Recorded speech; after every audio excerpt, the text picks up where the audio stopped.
Hello, amka hawrasiko habdi ngasai mamangi video do adudugi makha amu makha akoina track white matter gray matter gi myam ba khre white matter si fibers association fibers commissural fibers projection fibers myam ba e aduda projection fibers asang ba habdi brain di brain gi mathak ka adi spinal cord ka samna ba mayam do maming do kai kai nu do ba khre aduda track saina mungla e projection fibers man da track suda muka descending track ascending track habam la e descending da kai kai chinge aduga ascending kai kai chinge haba su hai khre dana ado hojikna amuka adugi track to pyramidal track kana laibado spinothalamic track haina adu singi dorsal column track kana laibado adu singdo karai de karai bhaksat pano adu dom haipe yeng minarasiko ado yeng jingai mamang da khoina khangna ba adi spinal cord ka kano ga brain gi cortex ka samna rakpana ayamba oibani na ne brain gi manung ko samna boidini na brain gi di u na transfer section do khoina mamang gi video sing da ado hojik amu spinal cord ki transfer section ji amu yeng se bako sida yengo to silaire maninglom da spinal cord ki maninglom na dorsal thangba side oibani dorsal column lai se sigi saruk sina de mamangom da laibo oibagi sina ventral column hai se si se makak amakhak ni spinal cord is cylindrical se pasang me de makak amakak that pugum bani bako le makak that pa da u saruk ne badi sang na dis maina ka khalaga sidagi ka khachara lai jai ne ba adogi lateral matairom thangbagina lateral column ni sida kari hore lateral column da kai no chali do habdo okoina maming pai pab do siaw khredana ko lateral spinothalamic tract kaina ga laibido adagi maningom da laibasna dorsal mamang laibasna ventral adagi amuk ventral horn haibam sulai ventral mamang da ventral horn si sinamuka gray matter ni ko akoina phai bida yaw kibedo id collection of cell bodies to ni ko si se ventral horn chu dorsal horn chu masu gray matter gi saruk ni white matter gi na to pamarak te laibe saruk se adagi amuk visceral sensory nucleus khra sulai ne basida khangbra asina kai no haibada visceral sensory nucleus si som ka khoi para ka duine ba cranial nerve column gi magi functional column singdugi nucleus singdugi laibado adusu mathang adom pamina seboko adugi karamba visceral sensory nuclei hamne ba viscera internal organ sing da yawba moina pain ke kak to adu khoina spook na e swaise na ga tawido manung da laiba organ visceral organ sing dugi magi khoina na abdo phawhala iba kok ta brain da phawra akanda khoina khala ine ba aina re habase adu dugi sensory supply akhoi da brain da pirapadu sensory supply haidana ko adudugi nucleus to karai da lagi hai si spinal cord ki sigi manungom thangba saruk haidi medialom thangba saruk swai si dane badugi nucleus lai se ko adagi somatosensory nuclei akhoina somato haraga da muscles bones soft tissue gumba da ai swai se na re hai si su muscle lai bai ne ba ko any khut hang na te ba muscle na lai ba ira khon swai da bu na hai so amana na hai so any muscle gi saru gi soft tissue ge anaba khoi da phawhal la ido adudugi nucleus na krai da lai ge ha ba da si da lai sine ba adu mayam do receptor sing na are khoi se or sare inge habagi phawlai se receptor khoi gi keno sing da lai riba skin da lai riba maru oina receptor sing sina phawra akan theng akan sai ne ing ne nai ne habado khanga akan da puraga la ine ba adugi puraga lakpa sensory information do adu du bune ba efferent fibers mamang su high grade na aina ni morning ama same have do id kawgon bagi me hina m sina motor e sina efferent mo ini se manari ne ko me se motor di inga kan ai inge or inga de si tawni haibagi function tawhala iba somdagi mathak tagi pithorakpa adugi thabak tu ni ko adugi fibers sing duna motor or efferent fibers adagi amuk sanghan ki baduna me se ning sangani lardra ne sensory harga di sa adum ta ardana efferent fibers ado moina lakpa se so amuka root mayam power la adu muni ni se iri si receptor dagi efferent fibers na laga sida sigi nucleus sing sida pirakaduini adagi amu horen somdagi paw amu pira akanda mathakdagi paw pira akanda somda amu efferent fiber sina puthораga muscle singda haidi muscle contract torok pakhangde hidi thabak tu khut thang alu khangde si toksulu haba function to holakpado adudo amu sigi fiber sing sina pura la akanda tawhanduine bako the sum mamanglam da laiba root power paduna ventral root power la e maning da laiba power paduna dorsal root power la e hai ni du sibudi sima yare dagi autonomic efferent nuclei autonomic akoina amuk parak se bako hazana khaido akanda autonomic nervous system ka haina amuk lairiba autonomic nervous system adudugi autonomic efferent nuclei se autonomic efferent nuclei se saida lai sini ha bako masa khangam bane sigidi yare adu hujik track singdong la as koina ngarang pa kiba ngasai video du ama mamangi video du da pa kiba descending gi da pyramidal track to pyramidal sigi pyramidal track se sigi saruk se chali se ko lateral corticospinal tract anterior corticospinal tract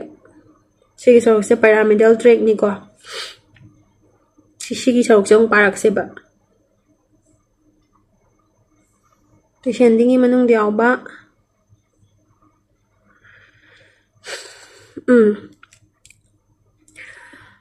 Mase descending mathak te makha kom dharak pa corticospinal tract yare magi origin sina karino karai de horakke haibane bako si central sulcus lai dana sigi mayai sigi central sulcus lai re ko central sulcus adagi sigi matai da lakaduine ba central sulcus se sidi yang ko superlateral surface ko na mathak tai ubada mamanglom da lai ki basaruk se mamanglom da lai ki basaruk area sina motor area ni ko motor ko ingon da function to hondui do adagi amuk som da lai riba maninglom da lai riba saruk se hek central sulcus ki ko sina somatosensory area number 3 ga 1 ga 2 ga se area number 3 ga 1 ga 2 ga ko area number 3 1 2 sina somatosensory area dagi motor area na area number 4 ga 6 ga sigi area dagi pira ka duine ba amagi kano se la habdi function se la an ga duine ba si taw ga dubni haiba si lambi se la ka duine ba magi track se ko adui mai lambi do krai de la ani du yeng ase ba asina right hemisphere left hemisphere gi matungi na corona radiata ina khoina hangarang haiba da siyaw gi ko ngasai gi sidagi corona radiata haise mathaka makha ga samna ba diaw ba fibers ne haiba do lambi du gi maming tongan ne ba area magi tongan bai si mai jaga du gi matungi na pham na matungi na maming thom ne ba fibers ma laga sumaina chatla oga lai base sibune ba corona radiata haisina ko adagi amuk sigi makha matek se sida la aiba contact to ba shape se sigi saruk sine ba amuk kano internal capsule sainam hai sina si internal capsule chamanai ko aduma se karai de la area origin di motor area ga somatosensory area ga la mana tawga du bisina karino haibada motor functions ko aduga skill voluntary movements ka haibado khoi se kai dawni khuchina ga dawni habese adudu ne ba function se any khutna lenga ni khotgani haina smai tawgani haiba adugi pira iba adugi tawhaliba adugi function no tawhaliba gi lakpagi lambi gi track tu ne ba ko corona radiata laire internal capsule laire adagi madi phawdhara la yengoto somda right left ko somgi right side tagi lakpase right left somdagi right tagi lakpasina sikuma akanda sida decussation naidi crossing tawbodo sina pons ki saruk uni dana sai ki saruk sina medulla ne ba adagi makha sta spinal cord la khadom medulla along na makha samthaki bada spinal cord la khiduni dana adokoi medulla gi lower part che swai sida decussation tawri je decussation naidi crossing tawbodo right side tagi lak lambi sina somda lak pasina somda left ta chathi je dagi somda left tagi lak pasina hamuka somda ngu right tang lak khaise adugi crossing tawna badune ba decussation of pyramidal tract haise ko karai da tawe lower medulla da pyramidal tract ki karai dagi hore ma se motor area ga somatosensory area dagi ma gi origin ni edu karai kai da la corona radiata fa la internal capsule la sungkum thar pons ki saruk ta power la medulla saruk ta power la medulla oblongata gi lower part to adu da ka right ka left ka se cross tawna re adugi cross tongnaba dubu kai kawe decussation of pyramidal tract karaida lower medulla da adagidi masa karaida musa thige yengse buko right tagi lakpasina somna kanda amuk spinal cord ta yaw adum ni ko spinal cord ki transverse section do ada koma adubne ba mase ko situ spinal koma kanda dubu kari kawe lateral corticospinal tract mase 90% di cross ta weba somna kandagi huji kidi pink color ne yega live seeing se bako mas 90% amadi cross ta raga lateral corticospinal tract haina jat khreba duga 10% amadi cross ta hoda bida sida sum kumtha horeba aduduna anterior or ventral corticospinal tract adu tari ka doba pyramidal tract se cross to bana percent kya 90% na cross to dora chat khre cross to chat khibudu kai gawe lateral corticospinal tract duga cross to hoda bida dum kum thara ko straight ta dum kum ki ba 10% do adu duna anterior corticospinal tract yare ko chap manai sisine ba somi left side ki lak pasisu adum kum thara ani 90% amana cross to khrani adu horen right left haina mi dulana sisina ne ba khoine any lesson to matam da id brain gi kano da right side ta so agana horen khut khong se left side ta id thabak to wanga moi deba id function to nga moi deba or left ta so agana right ta haina contralateral oina hemiplegia adu da la ido adu duna horen clinical part amulak se ba hojik ti magi track se masa khange dana akhoina brain gi yelom da so agana oirong gi khong khut se thabak to bangam de hai du gi maram se kai gi no ai do sisine ba akhoi gi decussation taw khibase cross taw na khibase magi fiber sing se mostly 90% cross taw khibase sisinani ko yare pyramidal tract loire ko adagidi pyramidal tract aduga maru ba spinothalamic tract amu parak se ba ascending tract ki manungda ascending tract ki manungda spinothalamic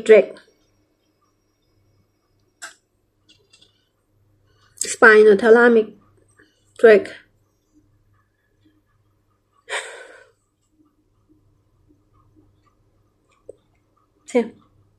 Anterolateral part is spinothalamic tract ani leidana lateral spinothalamic haibanga anterior spinothalamic have spinal cord tagi thalamus ta lakpagini spinothalamic tract haise ko maung parak se ba spinothalamic tract or ascending tract sina makha dagi mathak ta ka khiduba hojiki pyramidal tract to khoina lo shangkhrido paina haidi spinal cord ki segment la agadi magi ngasai koina sida hariba nucleus sing sina amuk magi su sida sensory nucleus aina laredana ko adu magi sida thokla ise kari thoklai ba efferent or motor signal to the muscles and gland na pira ise sumaina magi fibers so la amatung da magi kaino do signal la amatung da som da thokla akanda dui matung ina ne ba thabak to ba ngam da ba sok to ba la khiju do khangina ko adagi di spinal tract or ascending tract na amu kadai dagi hawduino haibada spinothalamic tract ascending tract haidi makha de mathak ta hogot khidini dena makha da hargana khoi gi receptor organ dagi laga sense la ani kai sense la kani pain oigera temperature any pressure oigera khitang theng bo pa dum ba mayam do ko la ani magi ngasai gi kaino do da efferent fibers to da efferent ni chume ai se to me na motor no ne dra efferent a na sensory ai je da se myam para pa da tang hetang ro ke to ba maming do sensory dina study efferent fibers ni manala ise dorsal root ganglia far la aduga madi sidu ngasai gina pyramidal tract na lower medulla da decussation taw khiko crossing taw khiko sisina ne spinal cord da dum sida dum masana sida sum cross taw khreto somna kangi ke daw ba left gi right sida sum cross taw khreko cross taw raga ma se kakhalani sum kakhalani kakhalak pa se mamang da anterior part e kakhalak pa duna anterior spinothalamic tract kawre ko mana kari sensation pro kani have the crutus ka pressure ga gi sensation je purla kani be anteriors na crutus ka pressure ga mamas na pukhale anterior na ko anterior a C ningsang na ba ko anterior dagi lateral sidagi ka khalak pa track sana temperature ka pain ga puri temperature and pain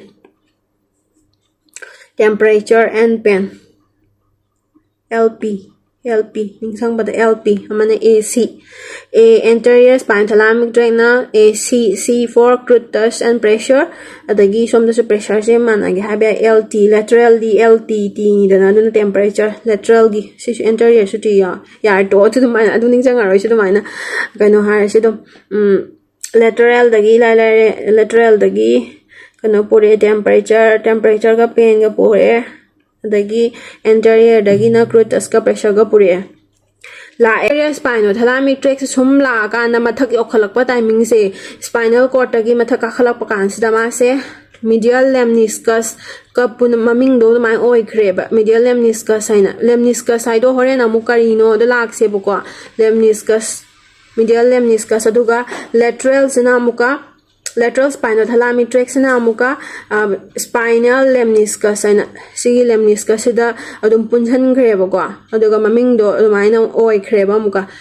anterior na kayoba medial lemniscus ko aduga lateral na spinal lemniscus maming se sumaina ora la khre aduga krayo khra thalamus khona habado spinothalamic tract ni na thalamus phawro ka duini dana do thalamus gi kari VPL nucleus ko ma gi nucleus lai ne ba amu adu do phasana mu lak se boko thalamus ki kai nucleus no adagi hypothalamus na kai nucleus lai adu so mu ka pamina se boko adu thalamus ki nucleus karama nucleus VPL nucleus ventral posterior lateral nucleus sigi nucleus wise da yore asai dagi kano na purakpa magi sensation mayam do anterior spinothalamic tract ka lateral spinothalamic tract ka mana purakpa kano mayam sensation mayam do thalamus ki VPL nucleus yore karai yore VPL nucleus yoraga amuk thalamus dagi amuk thalamic radiation sina dom somatosensory area da pi khare sini magi spinothalamic tract ki lambi sina mana karaida cross tore adum spinal cord ta cross tor paneba sigi amuk lakse bako dorsal column amatanga pa se ba du ga magi clinical questions ama lakse ko adui di spinothalamic tract ama dorsal column DCML or posterior column DCML habdi dorsal column medial lemniscus system sisu ascending tract ki saruk ni ko ascending tract makha de mathaka khatpa adudi mula ase ba karamba makha khut oigera khong oigera adudagi la ani magi lakpa set any tas to haidi any na ba sokpa adugi any kano sensation do pura akanda karai de la fasciculus cuneatus oina mamang da haiba de yaw ki do fasciculus cuneatus oina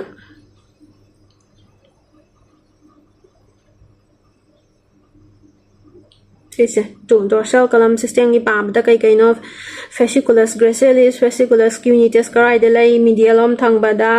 adagi katang mathang da laiba haina sigi se dorsal part da laiba sigi saruk se ko moi sida power ga spinal cord ki sida power ga lak toine ba la edo khong dagi phaurakpa lower limb gi saruk dagi phaurakpa sina kaino da fasciculus gracilis da pura lai adagi khut dagi phaurakpa duna fasciculus cuneatus da ko ningjang base G masak se khatang sangi dana sumaina khong mali dana na lower limb ko ase khar ten ba si dangoi ba sina khut upper limb gi sok ni dumaina ningjang ase ko asmatam jeng ja cha khai se 20 minutes sujan gar ado fasciculus gracilis tagi la lower limb na fasciculus cuneatus tagi la upper limb gi na mai sensation je spinal cord ta power ga dum la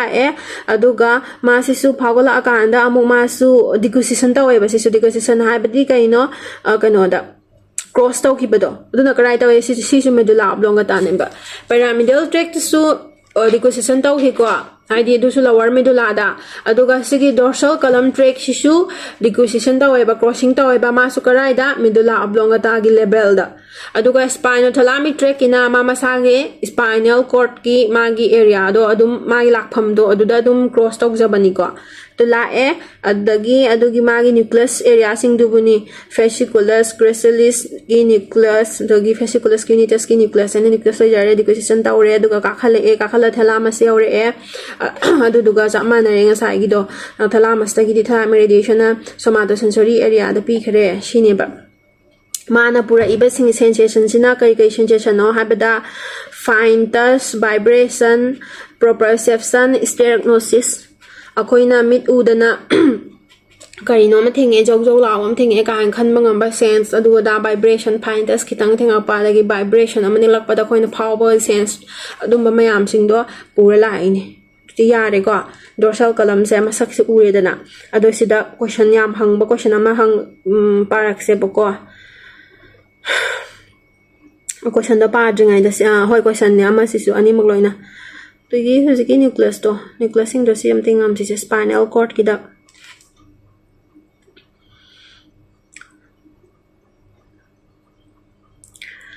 substantia gelatinosa dagi nucleus proprius column or cloud posterior nucleus dorsalis intermediolateral nucleus dagi lateral nucleus medial nucleus dagi central nucleus na muka phrenic nerve ki diaphragm na supply to bodo C3 C4 C5 kem lak ti spinal accessory C1 to C5 ki moi ki nucleus sing dui lai bam ni masak ne se adagi substantia gelatinosa na kai no crude osteopen lateral spinothalamic tract ki puba adugi nucleus sing duni da apet si mathau tar kan da amu yengak se masak ti apet ho khangi da na ko kai da moi lai do na si ero ga pira ga hanga asu exam da kai no do fine test ki magi dorsal column da lak pa do na man swai da lai ha ba do yar Brown Sequard syndrome sina hemisection of spinal cord su ko wi ma ming se ma se karino ha ba dunia ba yenga du se spinal cord ki keno se saruk ama dugi saruk spinal cord sigi tangkhai ama sok pakanda any reason no oibe ba mana sok pa se any tumor sagi jaga se tumor ro pani khangde any shock or trauma accident da ni khangde thang na thilak pa da sima pa sok ki ni khangde nong mai maru na pan da swai da sok ki ni khangde any or disc ki spinal kano vertebral disc prolapse torok pa dagi sai matek se manan jan bani any cause adagi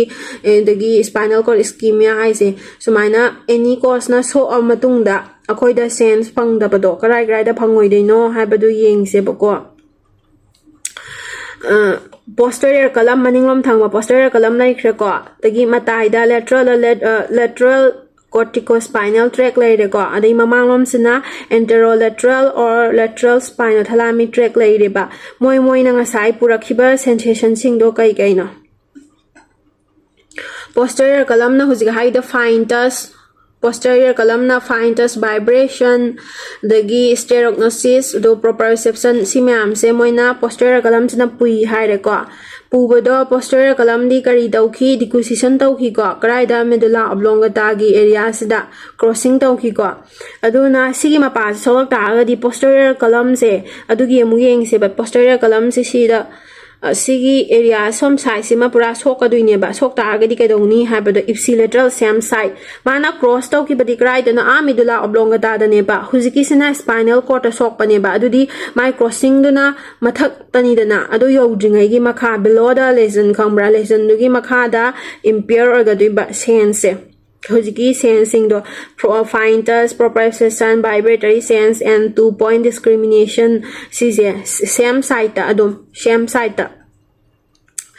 madi horen crossing do medulla oblongata da tawki banina adagi atopa mana lateral corticospinal tract se lateral corticospinal tract se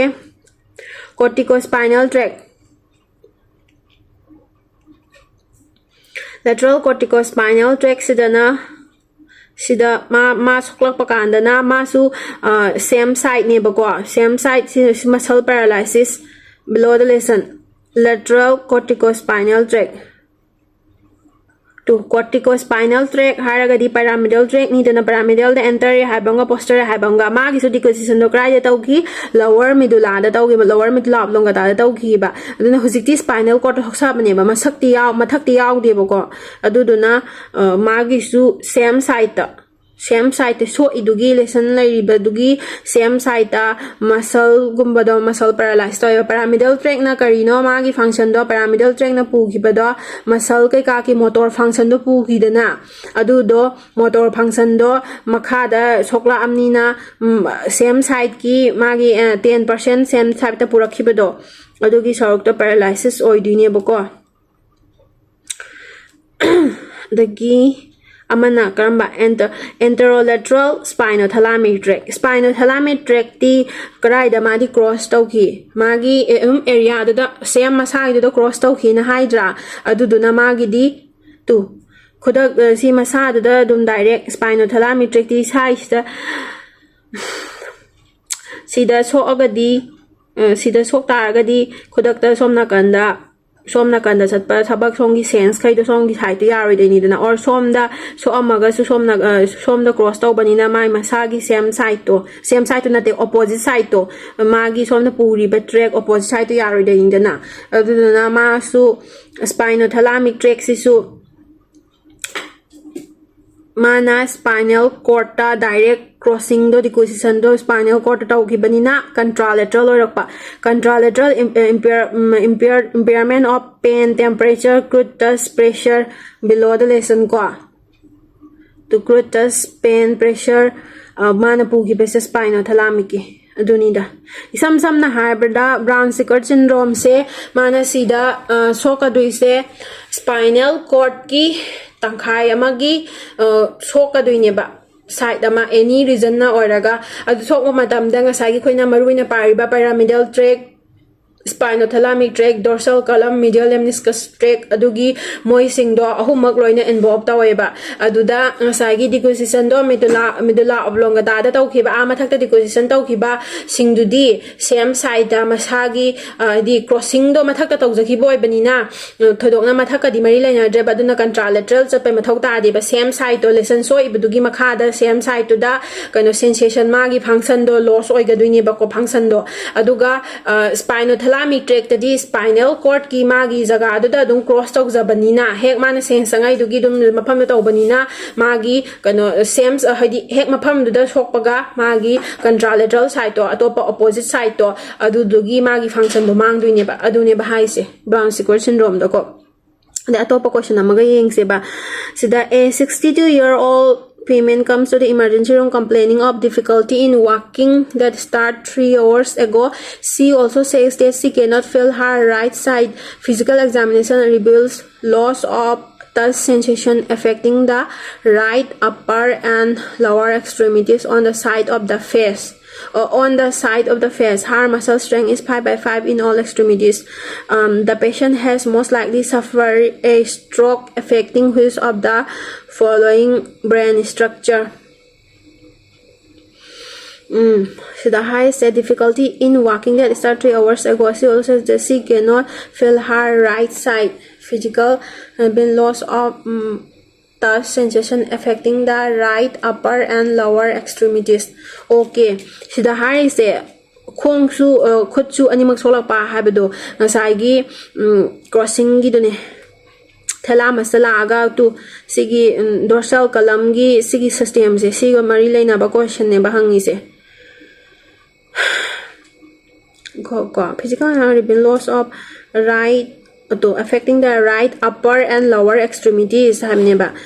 the side of the face.